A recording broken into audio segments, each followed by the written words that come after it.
Welcome back to another video on Influential Sports. Make sure you leave a like on the video, subscribe to the channel, and comment what you think of the topic of the video. But everybody's talking about the Pistons this year and how good they've been. They've been a great team. They've earned themselves a playoff spot, so shout out to the Pistons.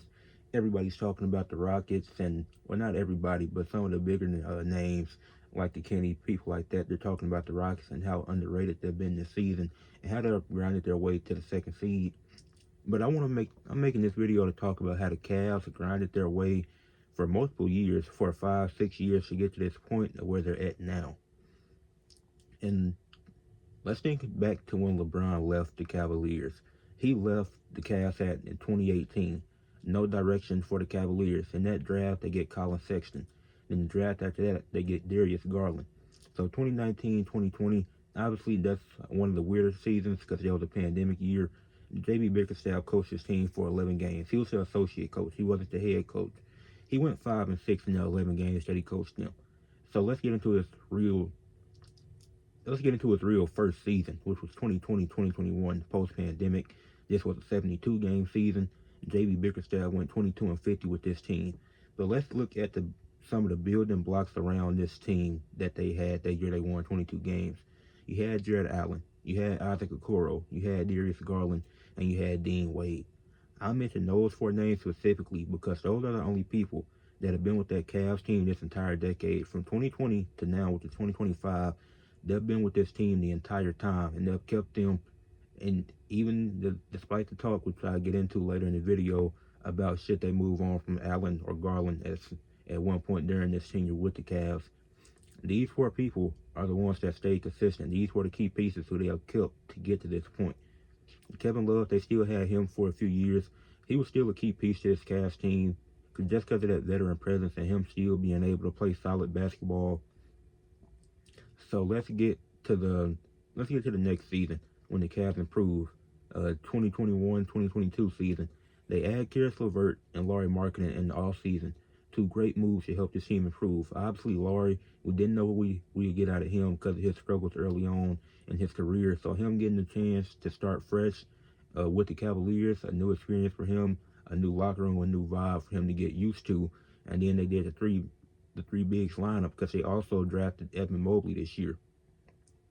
This was Evan Mobley's rookie year, and he had a good rookie year. And I'm pretty sure he finished second or third in the rookie of the year race this season. And Kevin Love was still on the Cavs, and he finished runner up in sixth man of the year. And like Caris LeVert, always been a solid role player. So adding him and Lauri, like, this was before Lauri became an all-star. This is where Lauri was like, okay, this is where we can see the improvement in Lauri that we always wanted to see. And so adding him and Caris LeVert, being able to get Evan Mobley in the draft, those are three key moves that helped this team get to 44 wins. They ended up losing in the play-in, but that was a successful season for the Cavaliers. Because I don't think many people, even with those small moves, not many people expecting them to really do much. But they improved to 44 wins. That's a 22-win jump. And they lost in the play-in. That's a successful season for the Cavaliers. And there's no true star on this team. Darius Garland and Jarrett Allen became all-stars, but you don't look at them as like, these are 1-8 guys. But they became all-stars, and this was a very solid team. So then next year, 2022, 2023, going into the offseason, you make the move to get Donovan Mitchell. This is the season they finally move on from Kevin Love. They improved by 7 wins. They became a 51-win team. And this time, they were a top 4 seed. They ended up losing in the first round to the Knicks, and they lost in 5 games, which that's not the best. They also added Sam Merrill this season, which you're probably thinking 2022 Sam Merrill wasn't doing nothing. Well, you would be right about that, but it's about what he became in these upcoming seasons that came after that.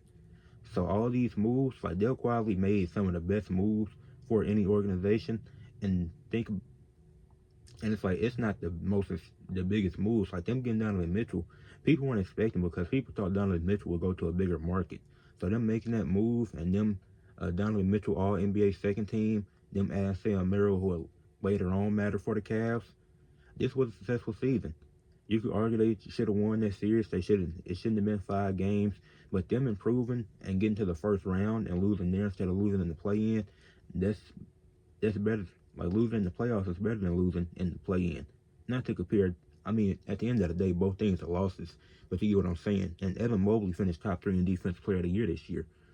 So that's when you was like, oh, Mobley, you could already tell from his rookie year he was going to be a great defender. Then the improvement continued through through that season. Then you get to 2023, 2024. The wins slightly go down. They go down by 3, but this team is once again a top team, a top 4 seed in the East. And the key additions they added in the offseason, Max Strus, Georges Niang, Ty Jerome, just all solid role players. Nothing extravagant, nothing that is like too much salary cap that you're spending on players. These were all solid role players that they signed because the keys to having a great team and winning championships is having solid role players. Look at the Celtics team now.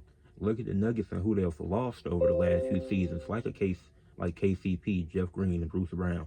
Losing them guys doesn't help. Like, you'll still be good in the regular season, but come playoff times, you need that depth. You need those bench players, and that's what the Cavs did. They added them. And Mitchell was an all-star once again. They beat the Magic in 7 games, which is one of the best defensive series we've seen. And then they ended up losing to the Celtics in 5 games in the second round. They deal with injuries, so every team deals with its injuries that happen in the playoffs every year. Not to make an excuse for them, because I think they would have lost to the Celtics regardless if they were healthy or not, especially last season. But at the end of the day, the Celtics ended up winning, but they got further once again. Instead of losing in the first round, they got a round further in the postseason, in the playoffs. So this team has constantly improved year by year, and I think people being so surprised with them being the first seed, I just think it's surprising they have 60 wins. I don't think them being a top 2 seed is that surprising. Did I predict them to do this? No. But do I think it's that crazy when I look at the moves that they've made? Also, no. Because they've made, and then to get into 2024 this season now, they fired JB Bickerstaff because they figured, well, the furthest he's had some solid seasons, but we think we can do more with a better coach. And that coach that ended up replacing him was Kenny Atkinson. And let's look at Kenny Atkinson's career. His first 7 seasons, spent 4 in New York and 3 in Atlanta. Those 7 years, he was an assistant coach. So that's where he established his name as a solid assistant coach. And then the Nets, they gave him a chance. He had 4 seasons. And he made the playoffs 1 time in those 4 seasons. He ended up losing in the first round to the 76ers, I think. But in those 4 seasons, only led the Nets to the playoffs once. It's not like they had the most talented teams, but he also only finished over 500 once. So that was not the best look. So then he had to go back to assistant coaching because that's where he made his name at. So he spent 1 year with the Clippers. Then he went to the Warriors for 3 years, and him being under Steve Kerr's system and seeing the way that the Warriors' play style is, it's so different from any other team he has been an assistant for. So him picking up what Steve Kerr is telling him, I think that really helped his career, and that's why the Cavs are like, we should give him a chance because we've seen what he could do with a Nets team that was led by D'Angelo Russell. Like that Nets team that made the playoffs, it was D'Angelo Russell and vibes. That's really what it was. It was just some guys surviving, and they made the playoffs as like the 6th or 7th seed. No disrespect to them guys, but that Nets team was not talented. Y'all know that Nets team was not that good. But they had a solid season that 1 year, and those 4 that Kenny Atkinson was coaching. So the Cavs figured, let's give him a chance. Let's give him another chance to be a head coach. So to get rid of J.B. Bickerstaff, and then J.B. Bickerstaff goes to the Pistons, where he's doing a great job now. Got the Pistons game on right now. I've watched a lot of Pistons games this season. So shout out J.B. Bickerstaff, because he's still a good coach. They didn't fire him because he was bad. They just fired him because they saw the ceiling with J.B. Bickerstaff. So then the Cavs, they decide, let's get Kenny Atkinson, give him another chance. And then this team, they improve their offense is first in points. They are first in field goals made. They are first in 3-point percentage. They are second in 3-pointers made. They have the 9th best defense in the league, which is surprising. I thought it would be higher than that. But they're still top 10 in offense and defense, which is a great thing. Because you have to be top 10. Most championship teams are top 10 in both, which they are. OKC might be top 5 in both, but let's not get into that. They've had 3 win streaks of at least 12 games.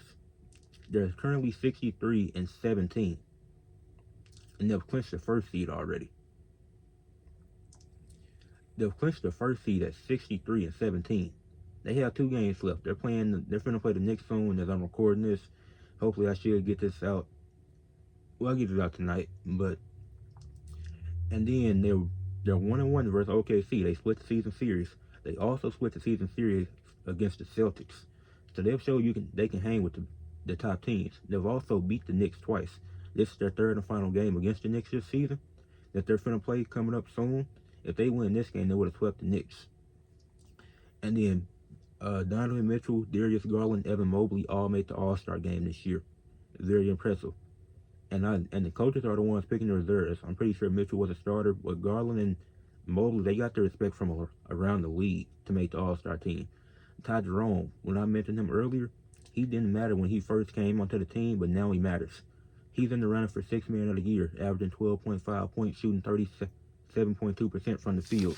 This is his third season with Cleveland, if I'm not mistaken. Well, not Ty Jerome. Yeah, Ty Jerome, he's been there forget how long he's been there now, but Sam Merrill, he's who I wanted to talk about because he's been great this season. He's been shooting lights out from 3. Like 2 years ago, he didn't matter when he was first on the team. He was just averaging 5 points, and now he's hitting threes. He's playing in the clutch, so that matters. And the Cavs at the deadline, they got rid of Caris LeVert, who had been there for a few years, to get DeAndre Hunter, who's a better defender, who's a better two-way player. And that move was great for the Cavaliers. And it's not because Caris LeVert was bad, but you get DeAndre Hunter, who's younger, and he's a better defender. And what you need is, like the defense, and it's not a bad defensive team, but improving that defense and adding more depth, that was a great move for them to make at the deadline.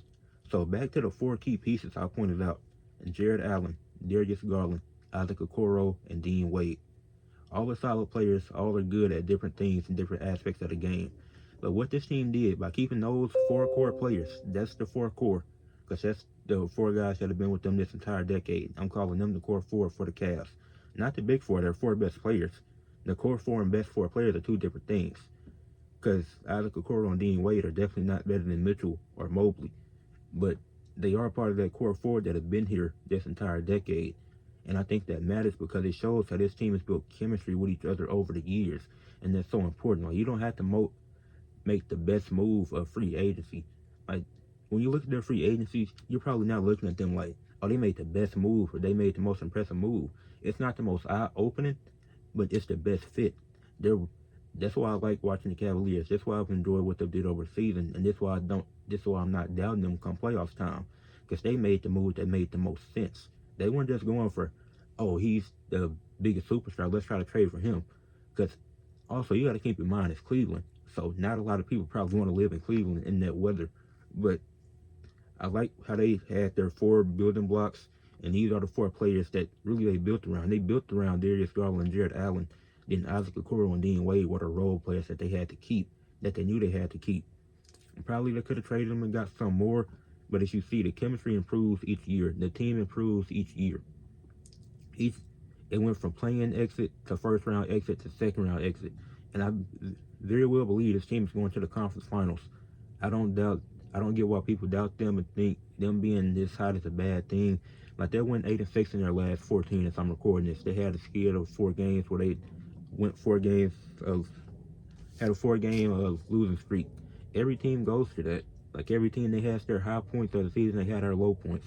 The Cavs' low point came at a good time, and then their game against the Pacers, where they had 4 starters out, really showed how deep the team was and how deep they can go in the playoffs. Because that Pacers game was a prime example of this was a good test for the Pacers and showed what can they really do. And they struggled against a team with 4 starters out. So it's like, that just shows you how deep the Cavs roster is. Each year they've continued to improve. Each year they made small moves to improve this team, adding Caris LeVert and Lauri Markkanen. Then next season, adding Sam Merrill, who would end up 2 seasons later becoming a great 3-point shooter, one of the best in the league. Being able to get Max Strus, Georges Niang, and Ty Jerome. It's Ty Jerome's 2nd season with the Cavs now, not 3rd. So being able to do that. And then this season, being able to make that trade at the deadline to get DeAndre Hunter, which helps add to your depth. I really don't understand how people could doubt this Cavaliers team. Did I expect them to be the 1 seed? No, I did not. I would like to say that again. But am I surprised by it? No. Because they've made all the right moves. They've made all the right decisions. They haven't made this Cavs team, these last few years, have not made a bad decision. They'll continue to improve every year. They had to get rid of Colin Sexton so they could get Laurie. No, but they had to get rid of Colin Sexton so they could help, so this team could improve. They have a top 10 offense and a top 10 defense. This team is, I doubt that this team loses in the first or second round.